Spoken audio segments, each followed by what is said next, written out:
I never thought a $200,000 piece of snow grooming equipment would land me in the crosshairs of the most insufferable woman in Summit County, Colorado. But here we were. My name is Owen Langford, and I had been living in the Pine Ridge Mountain community for 3 years, operating a small but successful ski trail maintenance business that served the private communities dotting the Rockies west of Breckenridge. The Snowcat sitting in my driveway was not just a toy or a weekend hobby vehicle. It was my livelihood, my business, and the reason 12 different mountain communities had pristine, groomed ski trails all winter long. The trouble started on a Saturday morning in early December when I was loading up the Snowcat onto my trailer to head out to a client's property. I had just finished my morning coffee and was doing my final walk-around inspection when I heard the unmistakable click of high heels on pavement. In the mountains. In winter. That should have been my first warning. "Excuse me, but what exactly do you think you are doing?" The voice was shrill, carrying across the quiet mountain air like nails on a chalkboard. I turned to see Patricia Henderson, the president of our HOA, marching toward me with a clipboard clutched to her chest like a shield. She was in her early 50s, with that particular haircut that seemed to be standard issue for women who enjoyed wielding tiny amounts of power over their neighbors. You know the one. Short, heavily layered, with blonde highlights that probably cost more than my monthly truck payment. "Morning, Patricia. Just heading out to work," I said, keeping my tone neutral. I had learned early on that engaging with HOA board members required the diplomatic skills of a UN negotiator. On a Saturday? With that monstrosity? She gestured at my Piston Bully Snowcat like it was a nuclear weapon instead of a 15-foot-long track vehicle designed for grooming snow. "Yes, on a Saturday. Mountains don't really care what day of the week it is. Snow falls, trails need grooming, people want to ski." I went back to checking the hydraulic lines, hoping she would take the hint and leave. She did not take the hint. "Well, I'm sure you have not read the updated community guidelines that were passed last month. Section 7, subsection C clearly states that commercial vehicles over 10 feet in length cannot be operated, loaded, or transported within community boundaries on weekends or federal holidays between the hours of 6 a.m. and 8 p.m. I straightened up and looked at her. "You are joking." "I most certainly am not joking, Mr. Langford. The rules are the rules, and they apply to everyone equally." She said this with the kind of satisfaction that told me she had been waiting for this moment. "Patricia, I live here. My business is based here. I have been doing this for 3 years without a single complaint. This is how I make my living." "Then I suggest you make your living during the week or after 8 p.m. on weekends. Those are the rules." She made a notation on her clipboard with a pen she pulled from behind her ear. "That makes no sense. Most of my clients need services on weekends because that is when they have events, when they have the most skiers on their trails. I cannot just tell them I will show up after dark." Patricia's smile was thin and cold. "That sounds like a you problem, not a community problem. You have been warned. If I see this vehicle being operated, loaded, or transported during restricted hours, you will receive a fine. First offense is $500. It doubles for each subsequent violation." She turned on her ridiculous heels and walked back toward her oversized SUV, leaving me standing in my driveway, simultaneously furious and bewildered. I pulled out my phone and started scrolling through the community portal, looking for these supposed updated guidelines. Sure enough, buried in a 40-page PDF that had been posted at 11 p.m. on a Tuesday night, was the exact regulation she had quoted. The really infuriating part was that I knew exactly why this rule had been created. Patricia's daughter, Melissa, had started a luxury snow removal service for driveways and walkways. Small equipment, pretty brochures, prices that would make your eyes water. She'd been trying to drum up business in the community, and apparently having me around with my professional operation was threatening her little venture. I called my biggest client, the Copper Ridge Resort community, and explained the situation. Tom Martinez, their property manager, was understanding but firm. They needed their trails groomed Saturday and Sunday mornings before their members started skiing. If I could not do it, they would have to find someone who could. Just like that, I was looking at losing 40% of my winter revenue. I spent the rest of that weekend researching HOA law in Colorado, reading through our community's covenants, conditions, and restrictions, and getting progressively more angry. The problem was that homeowner associations in Colorado had broad authority to create and enforce rules as long as they followed their own procedures. And technically, Patricia had followed procedure. The rules had been proposed, posted, and voted on by the board. The fact that most residents had no idea this was happening was irrelevant from a legal standpoint. Monday morning, I showed up at the HOA office, which was really just a converted bedroom in Patricia's house that she called the community center. She was there, naturally, sitting behind a desk that looked like it had been sourced from a bankruptcy sale at a failing law firm. "I want to appeal this rule," I said without preamble. "Good morning to you too, Mr. Langford." She did not look up from her computer. "Appeals must be submitted in writing with a $50 processing fee and will be considered at the next quarterly board meeting. The next quarterly meeting is in February. I will have lost half my clients by then. Then I suggest you write a very persuasive appeal." She finally looked at me, and I could see the enjoyment in her eyes. This was not about rules or community standards. This was personal, and I still did not fully understand why. I paid the fee, submitted my appeal, and spent the next 2 months trying to salvage my business. I moved my operations to weekday evenings and early mornings, which meant I was working until midnight some nights, getting 4 hours of sleep, and then heading back out at 4 a.m. I lost 3 clients who could not accommodate the schedule change. The Copper Ridge Resort community hung on, but Tom made it clear they were exploring other options. The February board meeting was held in Patricia's living room, with 5 board members sitting in a semicircle like some kind of suburban tribunal. I presented my case, explaining how the rule was effectively destroying my business, how I had been a good neighbor for 3 years, how my Snowcat was quieter than most pickup trucks and certainly cleaner than the coal-rolling diesel monsters some of our neighbors drove. The board deliberated for approximately 45 seconds. "Appeal denied," Patricia announced. "The rule stands. Next order of business." I was furious but not surprised. What I did not expect was what came next. Actually," Patricia continued, "I have a proposal that might interest Mr. Langford. As you all know, our community has maintained a small network of cross-country ski trails on the common land behind the community center. For the past 5 years, we have been contracting with an outside service to groom these trails at considerable expense. I propose that we offer this contract to Mr. Langford with the stipulation that he would be allowed to transport his equipment on weekends specifically for the purpose of grooming our community trails." I should have seen the trap. I really should have. But I was desperate, and the contract she was offering would replace about half of what I had lost. The community had roughly 3 miles of trails winding through the pine forests, used by maybe 30 or 40 residents regularly. Easy work, decent money, and it would give me legal cover to have my Snowcat out on weekends.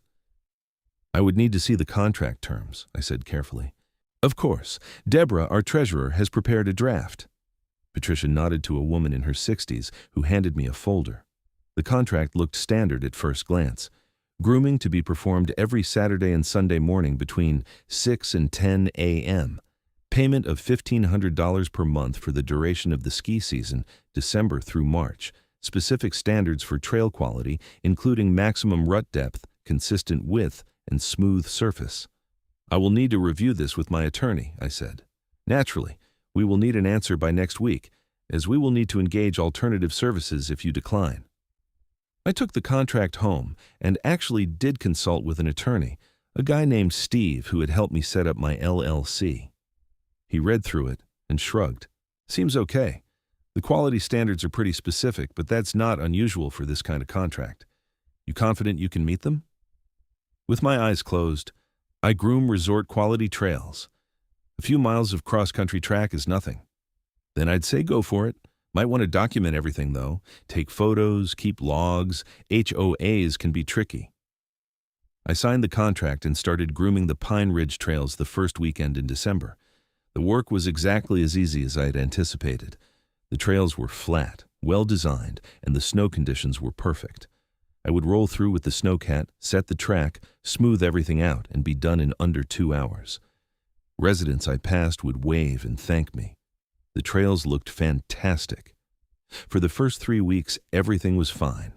I was able to use the weekend exception to also transport my equipment to other jobs, carefully documenting that I was performing work for the HOA as required. My business started stabilizing. I even picked up a new client in Frisco who had heard about my work through word of mouth. Then Patricia started showing up during my grooming sessions. The first time, she just watched from a distance, standing at the trailhead with her clipboard. I waved. She wrote something down. Weird, but not threatening. The second time, she walked along behind the Snowcat for nearly a mile, stopping periodically to examine the trail surface. I stopped the machine and called back to her. "Everything okay, Patricia?" "Just inspecting. This is my responsibility as HOA president." "The trails look good though, right?" "That remains to be determined." She turned and walked back the way she came. The third time, she brought Deborah, the treasurer, and Marcus, another board member. They had measuring tapes, a camera, and what looked like a level. They spent an hour examining every inch of the trail I had just groomed. I knew something was coming. I just did not know what. The notice arrived on a Tuesday. Certified mail. Official HOA letterhead. I was in violation of the contract. The trails did not meet the specified quality standards. Specifically, there were variations in track depth of up to half an inch in some sections. The width was inconsistent by up to 3 inches, and the surface had minor undulations that exceeded the smoothness requirements. I read the notice 3 times, certain I was missing something. The standards they were citing were insane. A half-inch variation in track depth was completely normal and actually beneficial for skiing. 3-inch width variations on a trail that ran through a forest was not just normal, it was inevitable. And minor undulations were literally part of the terrain. I called Patricia immediately. "The standards in the contract," I said, keeping my voice level. "These are for Nordic racing tracks, not recreational ski trails.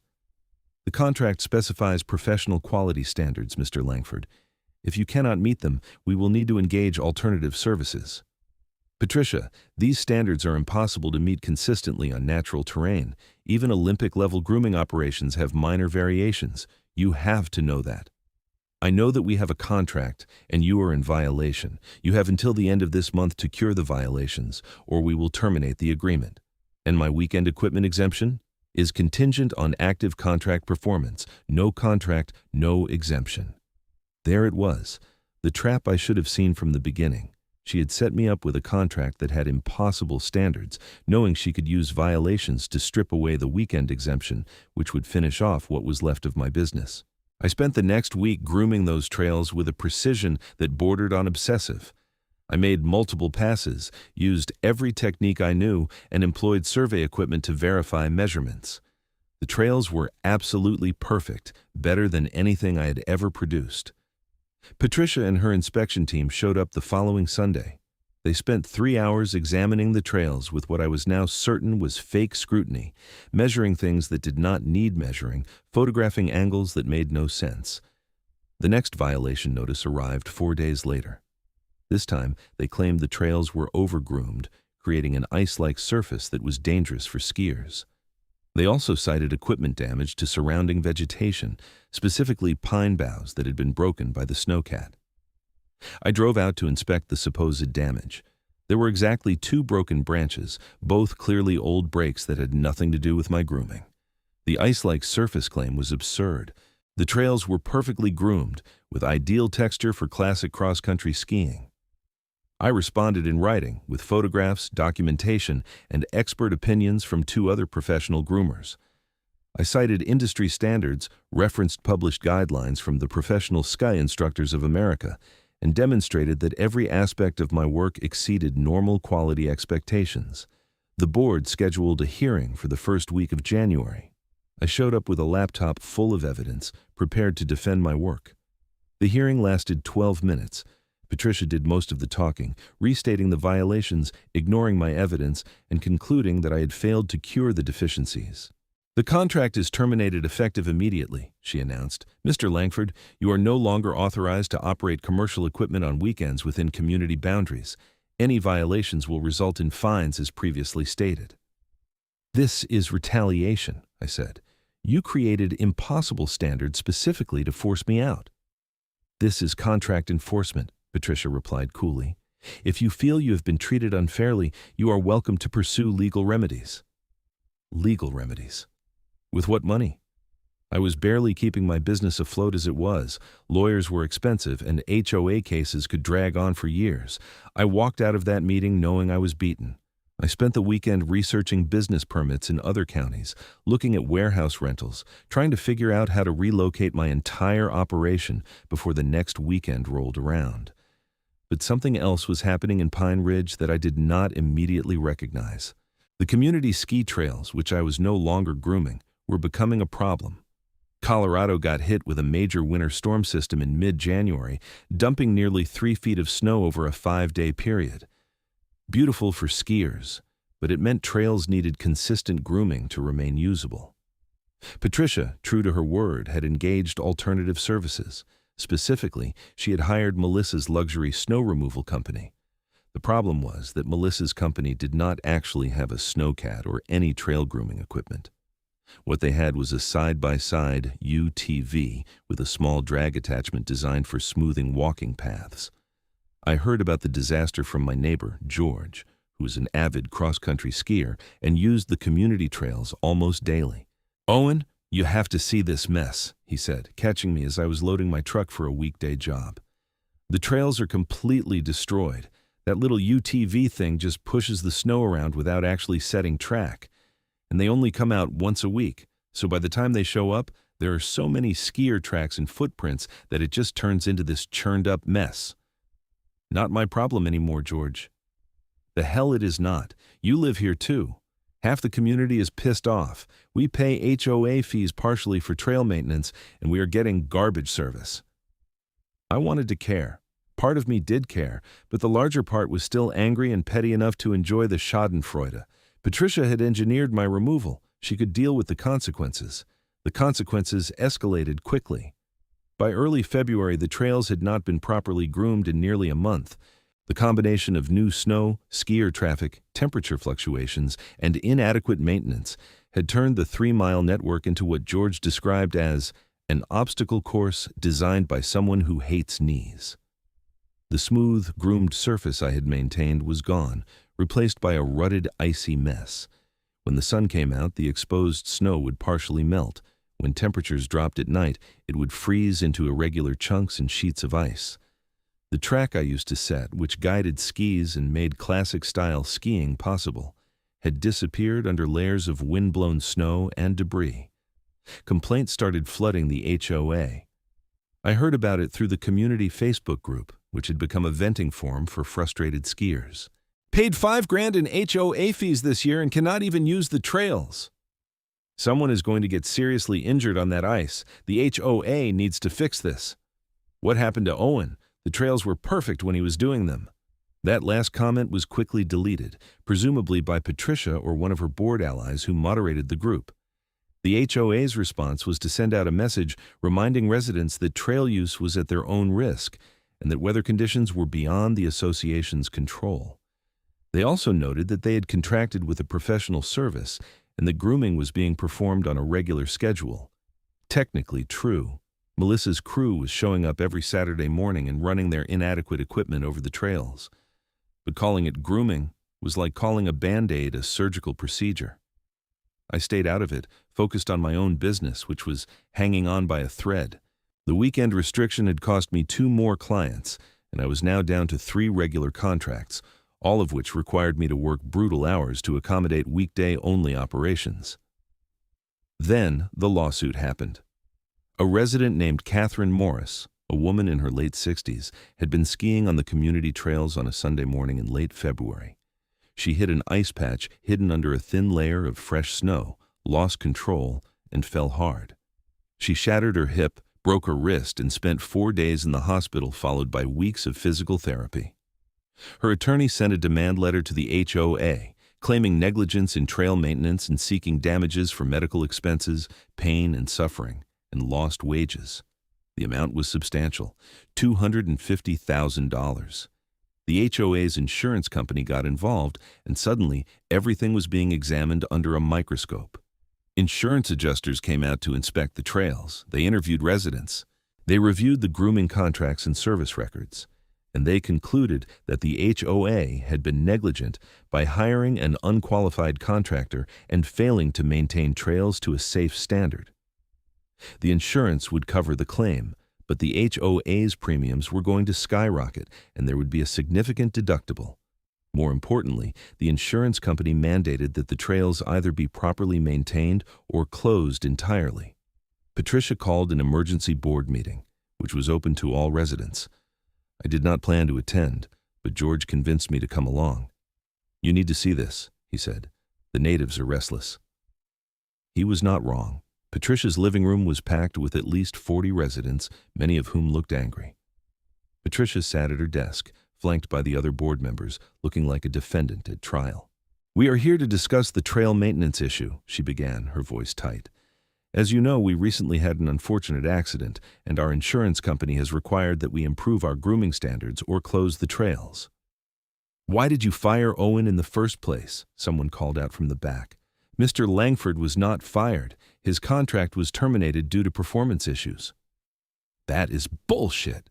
This from a younger guy I recognized as one of the regular trail users.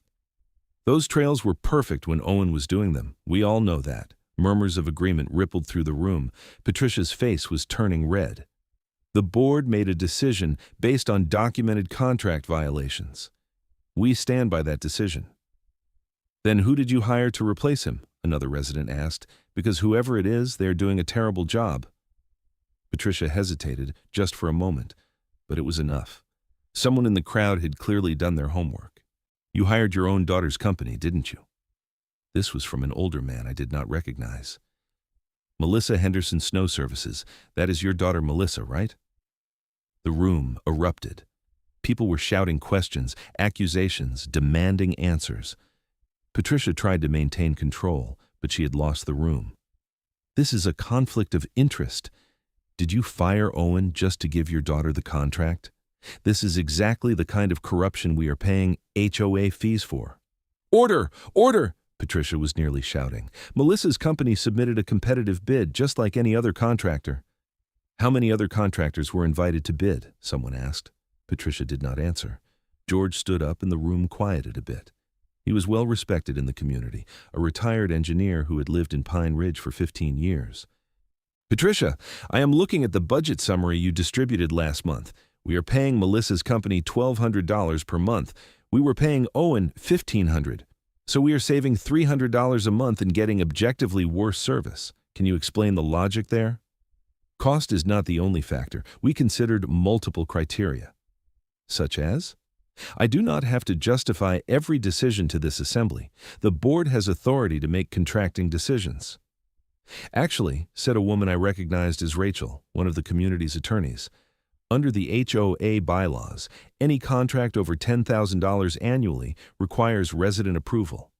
Trail grooming for 4 months at $1,500 per month is $6,000, but trail grooming at $1,200 per month, plus the contract Melissa's company apparently has for snow removal in common areas, which I see here is $800 per month, comes to $2,400 total times 4 months, which is $9,600. Still under $10,000, but just barely. Convenient math, Patricia." The room went silent as people processed this. Patricia looked like she wanted to crawl under her desk. "Are you accusing me of something, Rachel?" "I'm observing that you structured contracts in a way that conveniently avoided resident approval after terminating the previous contractor on questionable grounds in favor of your daughter's company. Draw your own conclusions." More shouting, more accusations.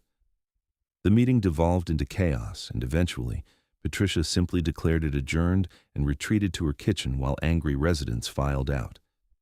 I left without saying a word, but George caught up with me in the parking area. "That was something," he said. "That was a disaster, and it does not change anything for me. I still cannot operate on weekends." "Maybe, but I think you just got a lot of potential allies. People are pissed, Owen. Not just about the trails, about the way Patricia runs this place like her personal fiefdom." He was right, but I had been down this road before. Angry residents were one thing. Actually changing HOA leadership was another. It required organizing, campaigning, voting. And Patricia had been president for 6 years because most people could not be bothered to participate in HOA politics. But something was different this time. The lawsuit had gotten people's attention. Money talks and the idea that HOA fees might go up to cover insurance increases made people care in a way that abstract complaints about governance never had. Within a week, a petition started circulating calling for a special election to recall the entire HOA board. Colorado law allowed for such recalls if enough homeowners supported it. The threshold was 40% of the community. The petition hit 40% in 3 days. It hit 60% by the end of the week. Patricia sent out a furious email calling the recall effort a witch hunt and defending her record of service to the community. It was a masterclass in tone-deaf leadership. She blamed ungrateful residents, the stress of dealing with constant complaints, and the difficulty of managing a community where everyone thought they knew better than the elected board. The recall election was scheduled for mid-March, with a new board to be seated immediately upon election. In the meantime, residents started asking questions about everything: budget irregularities, no bid contracts, rules that seemed designed to benefit specific people. The weekend commercial vehicle ban came under particular scrutiny when someone pointed out that Patricia's son-in-law ran a landscaping business and had somehow been granted an exemption for weekend operation. I watched all of this from the sidelines, still trying to keep my business alive. I'd picked up some work with a ski resort up near Vail, but it required a 90-minute drive each way, and the hours were brutal. Then, Rachel, the attorney from the community meeting, called me. "Owen, do you have a few minutes? I want to talk about your situation." We met at a coffee shop in Breckenridge. Rachel was in her 40s, sharp-eyed, with the kind of focused energy that made you want to pay attention when she talked. "I have been reviewing the HOA's actions regarding your contract termination," she said. "I think you have a case for wrongful interference with business." I looked into that. The attorneys I talked to said HOA rules are hard to challenge. They are, but this is not really about the rules. This is about selective enforcement and retaliatory contract termination. Patricia created impossible standards, used them to terminate your contract, and then gave that contract to her daughter. That is not governance, that is corruption. Okay, but what does that mean practically? It means I think we can get an injunction. Force the HOA to reinstate your contract and your weekend exemption while we sort out the larger issues. It is not a slam dunk, but given everything that has come to light, I like our chances. "How much is this going to cost?" Rachel smiled. "I am part of the recall slate. If we win, one of our first acts is going to be cleaning up Patricia's mess. That includes making this right for you. Consider this pro bono with the understanding that when the new board is seated, we are going to need you to resume trail grooming." I should have been more skeptical, but I was tired and angry, and the idea of actually fighting back instead of just absorbing the hits was appealing. "Let's do it." Rachel filed the motion for a temporary restraining order and preliminary injunction on March 5th. The hearing was scheduled for March 12th, 3 days before the recall election. The county courthouse in Breckenridge was not used to HOA drama, but the judge assigned to the case, a woman named Sandra Reeves, seemed intrigued by the situation. She listened to Rachel's argument, which was thorough and well-researched. She listened to the HOA's attorney, a guy who seemed like he had been hired about 15 minutes before the hearing and did not really understand the facts. Then she asked Patricia directly, "Ms. Henderson, did you or did you not hire your daughter's company to perform the work previously done by Mr. Langford?" Patricia, under oath, could not lie. "Yes, Your Honor, but that was based purely on merit." "And the documented violations you cited in terminating Mr. Langford's contract were those based on industry standard quality metrics?" "They were based on the contract specifications, which you wrote, correct?" "The board approved them, yes." Judge Reeves looked at the documents in front of her for a long moment. Then she looked up. "This is not a complicated situation. The HOA president created contract standards that appear designed to fail, terminated a contractor who by all accounts was performing excellent work, and then awarded that contract to her daughter's company. The fact that all of this was technically procedural does not make it appropriate or legal. I am granting the temporary restraining order. The HOA is enjoined from enforcing the weekend commercial vehicle restriction against Mr. Langford, and his previous contract for trail grooming is reinstated under the original terms pending resolution of this matter. We will schedule a full hearing for 60 days from now." Patricia looked like she had been slapped. Her attorney started to object, but Judge Reeves cut him off. "Counselor, I suggest your client start thinking about settlement.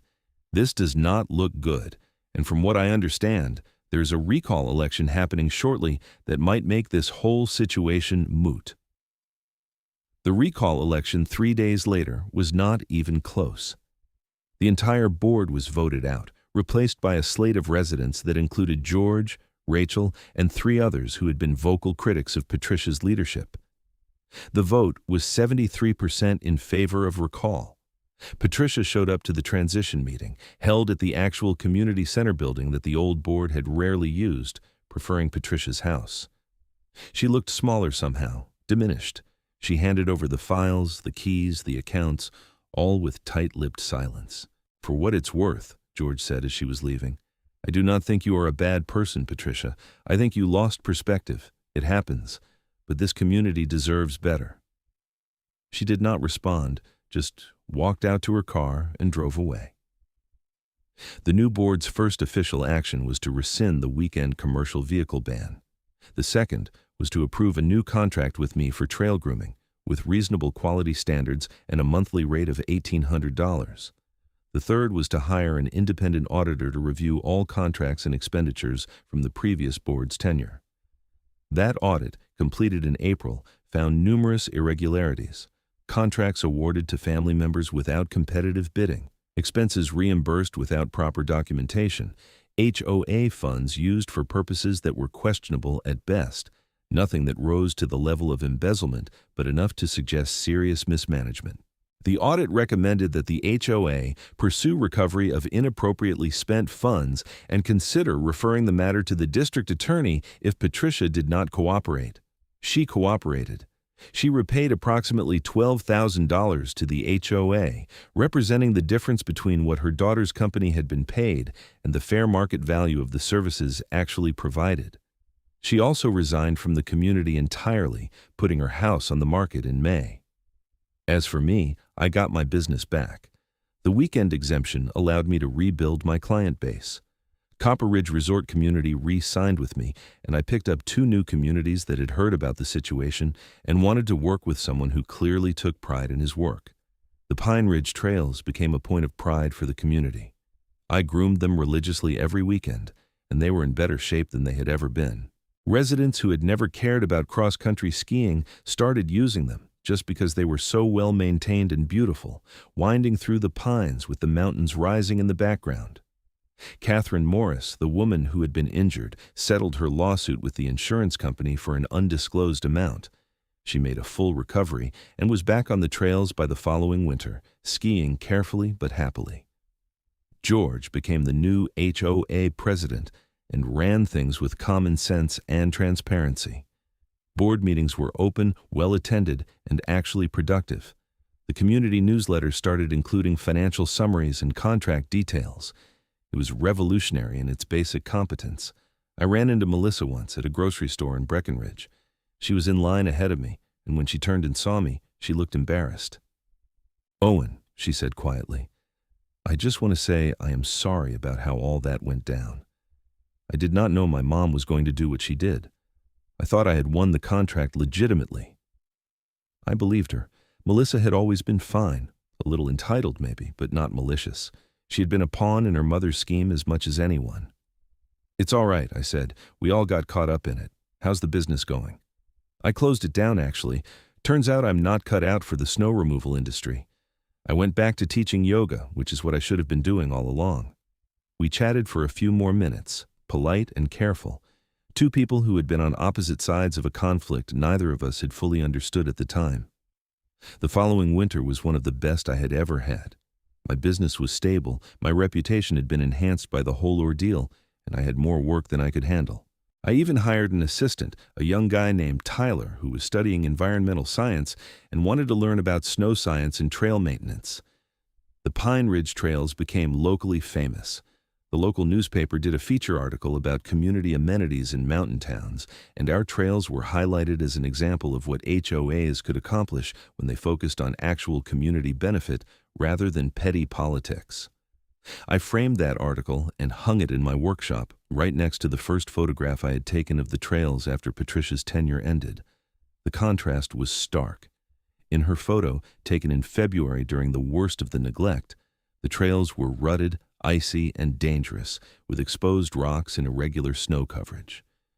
In the newer photo, taken the following December, the trails were smooth, perfectly tracked, and inviting, with fresh snow sparkling under blue skies. Sometimes I would look at those photos and think about how close I had come to losing everything. A vindictive HOA president, impossible contract standards, selective enforcement of rules. It was a combination that could have destroyed my business and my livelihood. But what Patricia had not counted on was community pushback. She had assumed that residents would not care enough to challenge her, that apathy would protect her the way it always had. She had been wrong. I learned a lot from that experience. I learned that documentation matters, that saving every email and taking photographs of your work can make the difference in a legal dispute. I learned that standing up to bullies sometimes requires help, and that being willing to accept that help is not weakness.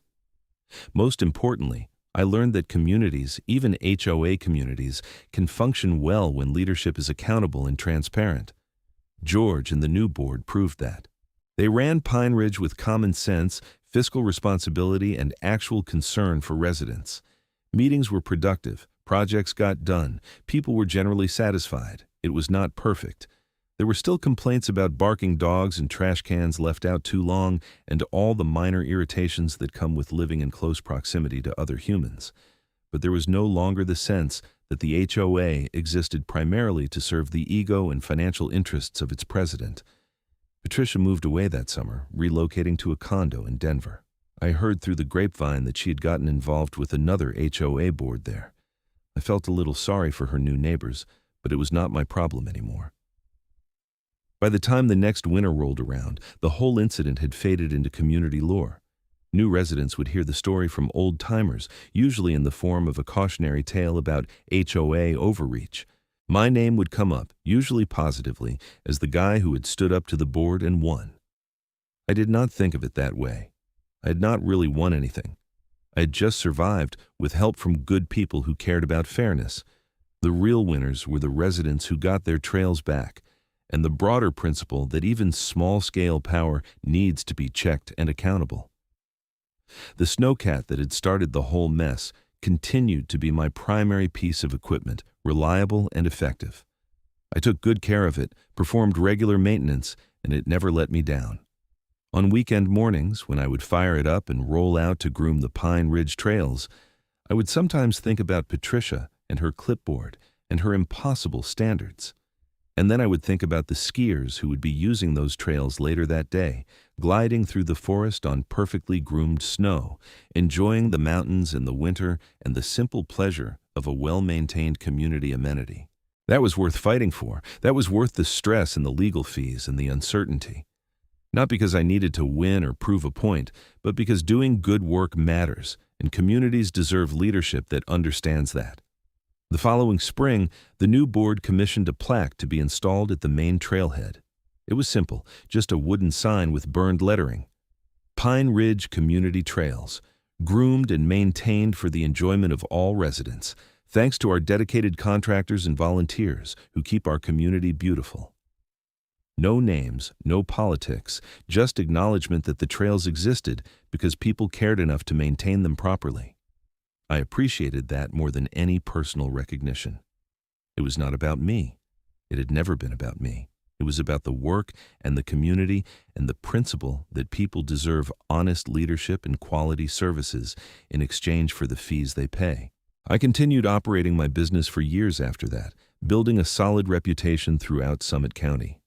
The incident with Patricia became one of those stories I would tell occasionally when the topic of HOA nightmares came up in conversation. People would shake their heads and commiserate, sharing their own tales of overreaching boards and petty regulations. But I would always end the story the same way. It worked out. The system, for all its flaws, eventually functioned. Bad leadership was removed. Good people stepped up. Justice, of a sort, prevailed. It was not a perfect ending. Patricia never apologized, never acknowledged that what she had done was wrong. She just moved on, probably convinced that she had been the victim of ungrateful residents who did not appreciate her service. I thought about that sometimes, how people can be so certain of their own righteousness even when their actions harm others. How power, even small-scale HOA power, can corrupt perspective and create blind spots.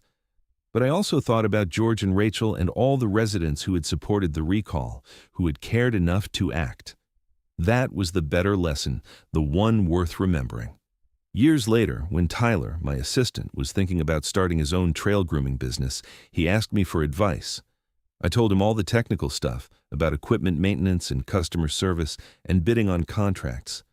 But I also told him about Pine Ridge, about Patricia, and the impossible standards and the importance of documentation. I told him about HOAs and politics and the need to protect yourself legally while still doing good work and treating people fairly. The thing is, I said, you can do everything right and still get screwed by people with power and bad intentions. But that does not mean you stop doing good work. It just means you protect yourself and trust that eventually truth wins out. He nodded, taking it in. Did it? Win out? I thought about the question, about the trails I had groomed that morning, perfect and pristine under fresh snow, about the community that had rallied together to remove corrupt leadership, about my business, thriving and stable. Yeah, I said, it did. Not perfectly and not without cost, but it did. And that was true. The whole messy, frustrating, occasionally infuriating experience had taught me that systems can work, that people can organize to correct injustice, and that standing up for what is right, even when it is expensive and uncertain, matters. The Snowcat sat in my driveway as I finished talking to Tyler, ready for the next job, the next trail, the next weekend of work. No HOA. President was going to stop me from using it. No petty regulations would shut down my business. I had fought that fight and survived it, and the scars had made me more careful, more thorough, and ultimately more successful. As the sun set over the Rockies that evening, painting the snow-covered peaks in shades of orange and pink, I felt grateful. Grateful for the work I loved, for the community that had supported me, for the basic fairness that, while sometimes delayed and often imperfect, eventually prevailed. Patricia Henderson had tried to destroy my business to benefit her daughter. She had abused her position, created unfair rules, and wielded her small amount of power like a weapon. And in the end, she had lost everything: her position, her reputation, her place in the community. I'd kept everything that mattered: my integrity, my business, and the respect of people whose opinions I valued. That was the real victory. The one that lasted long after the recall election and the legal battles and the angry meetings. Not defeating Patricia, but maintaining my own standards and trusting that good work and honest dealing would ultimately be recognized and rewarded. The trails were groomed, the Snowcat was running, the business was thriving, and somewhere in Denver, Patricia Henderson was probably terrorizing a new set of neighbors with clipboard in hand and impossible standards. But that was not my problem anymore. I had my mountains, my work, and my peace of mind. Everything else was just noise, fading into the background like the echo of a Snowcat engine disappearing into the trees.